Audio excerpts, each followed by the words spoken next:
తెలంగాణ రాజకీయాల్లో ఢిల్లీ పర్యటన hot topic గా మారింది. రేపు ఢిల్లీకి వెళ్లనున్నారు ముఖ్యమంత్రి రేవంత్ రెడ్డి.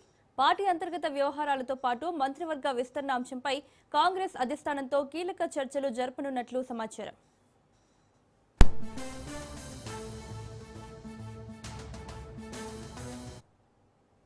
కేరళ ముఖ్యమంత్రి ఎంపిక ప్రక్రియ పూర్తి కావడంతో ఇప్పుడు తెలంగాణపై హైకమాండ్ ప్రత్యేక దృష్టి సారించినట్టు తెలుస్తోంది. సామాజిక సమీకరణాల ఆధారంగా కేబినెట్ విస్తరణ చేపట్టే అవకాశాలు కనిపిస్తున్నాయి. ముఖ్యంగా ఎస్టీ సామాజిక వర్గానికి మంత్రి పదవుల్లో ప్రాధాన్యం కల్పించే దిశగా చర్చలు జరుగుతున్నట్లు సమాచారం.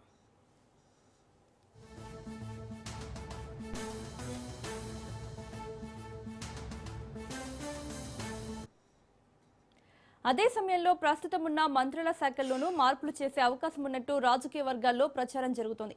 దీంతో సీఎం రేవంత్ ఢిల్లీ టూర్ తెలంగాణ కాంగ్రెస్ లో కీలకంగా మారింది.